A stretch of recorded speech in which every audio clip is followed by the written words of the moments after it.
Hello dear students, welcome to OP Stenography class.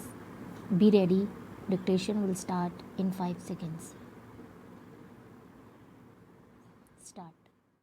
I am glad to welcome you to this conference, the main initiative for calling which belongs to my friend and colleague when he first suggested to me that there should be a meeting of vice chancellors and others to consider how we can improve agricultural education in the country. I readily agreed. There is perhaps no single issue which is of greater importance for the future well being of our country. A hard fact which we must face is that the economic life of India is not properly balanced between agriculture and industry. Though there has been considerable development in industry in India in the last 50 years, we cannot by any means call India an industrial country. The basis of our life is still agricultural, and the vast majority of our people depend on agriculture for their. In fact, curious as it may seem, the pressure on the land as on the whole been increasing in spite of the growth of our industries. It is therefore all the more that we cannot produce enough food even to meet our requirements.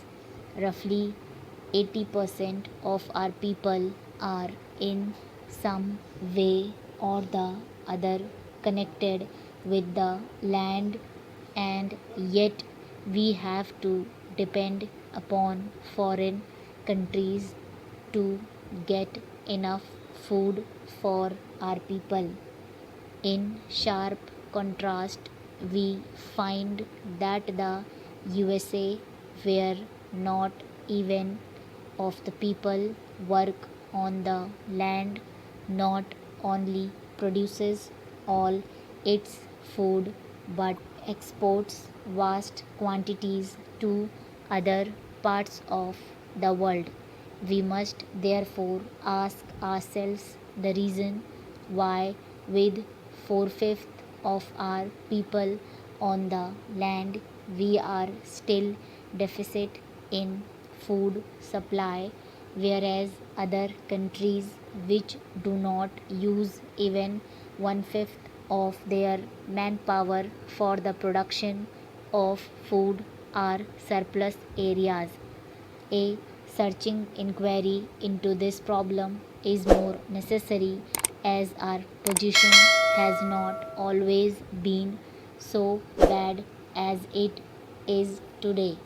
Until some years ago, we have in fact been exporting wheat and other food grains, but since 1983, we seem to be suffering from a shortage.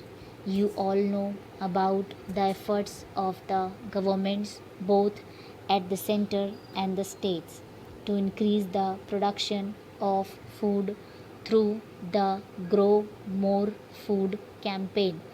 I think you will all agree that the results have not been with our efforts in this regard as such. We know that the average of our land is one of the poorest in the world, and this is so in spite of the fact that the quality of our soil is perhaps second to none. The only explanation is that our methods of agriculture are not fully effective. We must therefore think in terms of a change in our agricultural methods can be achieved.